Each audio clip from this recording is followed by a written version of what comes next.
Hi everyone, my name is Pavan and I am a lecturer of Satyam College of Polytechnic, Nakodar. So in this lecture we will discuss about the partition walls. So let's see, we have definition first. A partition wall defined as a wall or division made up of bricks, studding, glass or other such material and provided for dividing from one room to another room. Partition wall can be constructed as a load bearing wall or non load bearing wall. The load bearing partition wall is known as the internal wall. These internal walls do not carry any weight. Partition wall basically ਆਪਾਂ ਮਤਲਬ ਕਿਸੇ ਵੀ ਇੱਕ portion ਨੂੰ number of portions ਦੇ ਵਿੱਚ divide ਕਰਨ ਵਾਸਤੇ use ਕਰਦੇ ਹਾਂ, ਠੀਕ ਹੈ। ਪਾਰਟੀਸ਼ਨ ਵਾਲ ਕਿਸੇ ਵੀ ਮਟੀਰੀਅਲ ਦੀ ਹੋ ਸਕਦੀ ਹੈ, ਬ੍ਰਿਕ ਦੀ ਹੋ ਸਕਦੀ, ਗਲਾਸ ਦੀ ਹੋ ਸਕਦੀ ਆ, ਸਟੋਨਸ ਦੀ ਹੋ ਸਕਦੀ ਹੈ, ਠੀਕ ਹੈ। ਅਤੇ ਇਹਨਾਂ ਨੂੰ ਆਪਾਂ as a load bearing wall ਵੀ ਕੰਸੀਡਰ ਕਰ ਸਕਦੇ ਅਤੇ ਨੋਨ ਲੋਡ ਬੇਅਰਿੰਗ ਵਾਲ ਵੀ ਕੰਸੀਡਰ ਕਰ ਸਕਦੇ। ਜਿਹੜੇ non load bearing partition walls ਹੁੰਦੀਆਂ ਆ ਉਹ ਇੰਟਰਨਲ ਵਾਲਸ ਹੁੰਦੀਆਂ ਅਤੇ ਜਿਨ੍ਹਾਂ ਦੇ ਉੱਪਰ ਕੋਈ ਵੀ ਲੋਡ ਕੈਰੀ ਨਹੀਂ ਹੁੰਦਾ ਐਕਸੈਪਟ ਉਹਦਾ ਆਪਣਾ ਲੋਡ। ਉਸ ਵਾਲ ਦਾ ਡੈਡ ਵੇਟ ਜਿਹੜਾ ਹੁੰਦਾ ਆ ਸਿਰਫ ਉਹੀ ਉਹ ਕੈਰੀ ਕਰਦੀ ਹੈ ਵਾਲ, ਠੀਕ ਹੈ। ਸੋ ਇੱਕ ਐਗਜ਼ਾਮਪਲ ਹੈ ਗਲਾਸ ਪਾਰਟੀਸ਼ਨ ਵਾਲ, ਗਲਾਸ ਦੀ ਪਾਰਟੀਸ਼ਨ ਦਿੱਤੀ ਗਈ ਹੈ, ਠੀਕ ਹੈ। Then we have constructional details ਜਾਂ ਆਪਾਂ ਕਹਿ ਦਈਏ ਵੀ types of partition walls.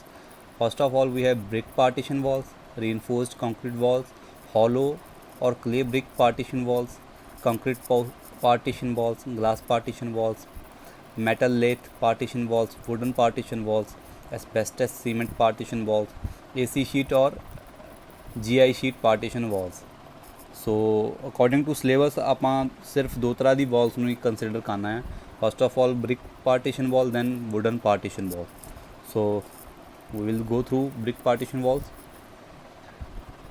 Brick wall are known for their structures bond as the wall is plastered at both sides. Raw materials are used to make this wall, which make it economical. They tend to be hard, durable, reusable and recyclable. It also comes with less environmental pollution due to the manufacturing process. Brick partition wall are only made of plain bricks and can be three types such as reinforced brick wall, brick knocked walls or hollow bricks, ठीक है। सो brick partition basically BRICS ਦੀ ਬਣਦੀ ਹੈ, ਠੀਕ ਹੈ। ਅਤੇ ਇਹਦੇ ਦੋਨਾਂ ਸਾਈਡਾਂ 'ਤੇ ਪਲਾਸਟਰਿੰਗ ਹੁੰਦੀ ਹੈ, ਠੀਕ ਹੈ। ਅਤੇ ਜਿਹੜਾ ਇਹਦੇ ਵਾਸਤੇ ਰਾ ਮਟੀਰੀਅਲ ਯੂਜ਼ ਕੀਤਾ ਜਾਂਦਾ ਉਹ ਇਕੋਨੋਮਿਕਲੀ ਮੌਜੂਦ ਹੁੰਦਾ, ਠੀਕ ਹੈ। ਅਤੇ ਮਤਲਬ ਜਦੋਂ ਇਹਨਾਂ ਬ੍ਰਿਕਸ ਮਤਲਬ ਬਣਾਈਆਂ ਜਾਂਦੀਆਂ ਤਾਂ ਉਦੋਂ ਮਤਲਬ ਇਨਵਾਇਰਮੈਂਟ ਨੂੰ ਬਹੁਤ ਘੱਟ ਹਾਰਮ ਪਹੁੰਚਾਉਂਦੀਆਂ ਇਹ, ਠੀਕ ਹੈ। ਸੋ ਇਹਨੂੰ ਆਪਾਂ ਮਤਲਬ ਤਿੰਨ ਤਰ੍ਹਾਂ ਨਾਲ ਕਰ ਸਕਦੇ ਹਾਂ, ਰੀਨਫੋਰਸ ਬ੍ਰਿਕ, ਬ੍ਰਿਕ ਨੌਕਡ ਅਤੇ ਹੋਲੋ ਬ੍ਰਿਕਸ, ਠੀਕ ਹੈ। ਤਿੰਨ ਟਾਈਪਸ ਹੈ ਇਸ ਬ੍ਰਿਕ ਦੀਆਂ। ਸੋ ਅੱਗੇ ਦੇਖਦੇ ਹਾਂ, ਆਪਣੇ ਕੋਲ ਇੱਕ ਇਮੇਜ ਆ ਬ੍ਰਿਕ ਮੈਸਨਰੀ ਦੀ ਜਾਂ ਬ੍ਰਿਕ ਵਾਲ ਦੀ, ਠੀਕ ਹੈ। So stability and uses, first of all we have it take a lot of time to construct brick wall, ਠੀਕ ਹੈ। ਬ੍ਰਿਕ ਵਾਲ ਬਣਾਉਣ ਵਾਸਤੇ ਜ਼ਿਆਦਾ ਟਾਈਮ ਲੱਗਦਾ ਆ। Then brick wall can not be used in seismic zones.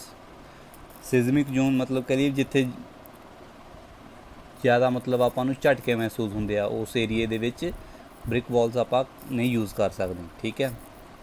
It causes fluorescence when the brick wall is not exposed to the air. ਜਦੋਂ ਵੀ ਹਵਾ ਦੇ ਕੰਟੈਕਟ ਵਿੱਚ ਇਹ ਵਾਲ ਨਹੀਂ ਆਉਂਦੀ ਤਾਂ ਮਤਲਬ ਇਹ ਇੱਕ ਤਰ੍ਹਾਂ ਦੀ ਚਮਕ ਜੀ ਮਤਲਬ ਪ੍ਰੋਵਾਈਡ ਕਰਵਾਉਂਦੀ ਹੈ ਵਾਲ ਨੂੰ, ਠੀਕ ਹੈ। Brick wall are hard to clean, ਠੀਕ ਹੈ। ਇਹਨਾਂ ਨੂੰ ਕਲੀਨ ਕਰਨ ਵਾਸਤੇ ਜ਼ਿਆਦਾ ਮਿਹਨਤ ਦੀ ਲੋੜ ਹੁੰਦੀ ਹੈ। Then brick partition is non flammable and sound proof, ਠੀਕ ਹੈ। ਸਾਊਂਡ ਪ੍ਰੂਫ ਅਤੇ ਮਤਲਬ ਇਹਨਾਂ ਨੂੰ ਅੱਗ ਵੀ ਨਹੀਂ ਪਹੁੰਚਦੀ ਜਾਂ ਅੱਗ ਵੀ ਨਹੀਂ ਲੱਗਦੀ ਇਹਨਾਂ ਵਾਲਸ ਨੂੰ, ਠੀਕ ਹੈ। So next wooden partition Waltz.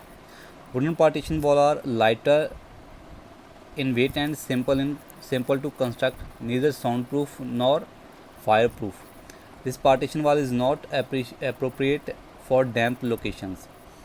Wooden partition wall contain wooden edges that are connected to the side wall and tied down to the floor. wooden partition wall are of two types.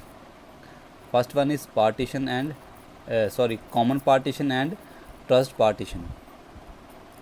Wooden partitions wall ठीक है wood material ਦੀਆਂ ਹੁੰਦੀਆਂ ਠੀਕ ਹੈ ਅਤੇ ਇਹਨਾਂ ਨੂੰ ਮਤਲਬ ਬਣਾਉਣਾ ਈਜ਼ਲੀ ਹੁੰਦਾ as compare to brick walls ਠੀਕ ਹੈ ਲਾਈਟ ਵੇਟ ਹੁੰਦੀਆਂ ਆ ਨਾ ਤਾਂ ਇਹ ਸਾਊਂਡ ਪ੍ਰੂਫ ਹੁੰਦੀਆਂ ਨਾ ਤਾਂ ਇਹ ਫਾਇਰ ਪ੍ਰੂਫ ਹੁੰਦੀਆਂ ਠੀਕ ਹੈ ਮਤਲਬ ਇਹਨਾਂ ਨੂੰ ਅੱਗ ਲੱਗਣ ਦਾ ਵੀ ਖਤਰਾ ਹੁੰਦਾ ਆ ਅਤੇ ਮਤਲਬ ਸਾਊਂਡ ਪ੍ਰੂਫ ਵੀ ਨਹੀਂ ਹੁੰਦੀਆਂ ਠੀਕ ਹੈ ਅਤੇ ਜਿੱਥੇ ਡੈਮ ਲੋਕੇਸ਼ਨ ਹੁੰਦੀ ਆ ਮਤਲਬ ਜਿੱਥੇ ਸਲਾਬਾ ਵਗੈਰਾ ਹੁੰਦਾ ਉੱਥੇ ਵੀ ਆਪਾਂ ਇਹਨਾਂ ਨੂੰ ਪ੍ਰੋਵਾਈਡ ਨਹੀਂ ਕਰਵਾ ਸਕਦੇ ਠੀਕ ਹੈ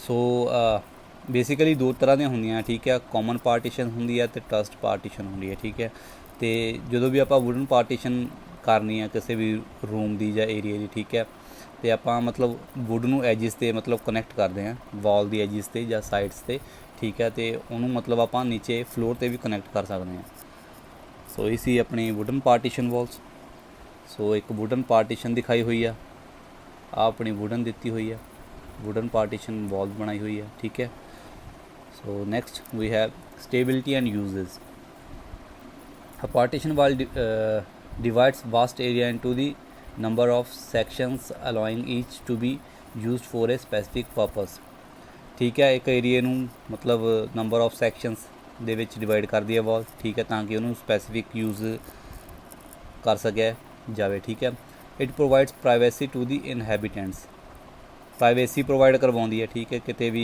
ਮਤਲਬ ਜਿਹੜੇ ਵੀ ਕਿਸੇ ਵੀ ਜਗ੍ਹਾ 'ਤੇ ਜਿੱਦਾਂ ਹੁਣ ਇੱਕ ਰੂਮ ਲੈ ਲਓ ਜਾਂ ਇੱਕ ਘਰ ਲੈ ਲਓ ਠੀਕ ਹੈ ਉਹਦੇ ਵਿੱਚ ਰਹਿਣ ਵਾਲੇ ਜਿਹੜੇ ਲੋਕ ਹੁੰਦੇ ਆ ਉਹਨਾਂ ਨੂੰ ਪ੍ਰਾਈਵੇਸੀ ਪ੍ਰੋਵਾਈਡ ਕਰਵਾਉਂਦੀ ਹੈ ਠੀਕ ਹੈ ਦੈਨ ਇਹ partition wall is light weight and cost effective light weight ਹੁੰਦੀ ਹੈ ਠੀਕ ਹੈ ਇਸ ਤਰ੍ਹਾਂ ਦੀ ਵਾਲਸ ਅਤੇ ਇਹਨਾਂ ਦਾ ਜਿਹੜਾ ਕੋਸਟ ਹੁੰਦੀ ਆ ਉਹ ਵੀ ਘੱਟ ਹੁੰਦੀ ਹੈ it occupies a minimum area and can be easily constructed in any position ਠੀਕ ਹੈ ਘੱਟ ਏਰੀਆ ਮਤਲਬ ਚਾਹੀਦਾ ਹੁੰਦਾ ਇਸ ਵਾਲ ਨੂੰ ਅਤੇ ਮਤਲਬ ਈਜ਼ਲੀ ਆਪਾਂ ਇਹਨਾਂ ਨੂੰ ਕੰਸਟਰਕਟ ਵੀ ਕਰ ਸਕਦੇ ਹਾਂ ਸੋ ਇਹ ਸੀ ਆਪਣੇ ਅੱਜ ਦਾ ਲੈਕਚਰ ਅਗਰ ਕਿਤੇ ਪ੍ਰੋਬਲਮ ਹੈ ਤਾਂ ਪਲੀਜ਼ ਤੁਸੀਂ ਕਮੈਂਟ ਬਾਕਸ ਵਿੱਚ ਦੱਸ ਸਕਦੇ ਹੋ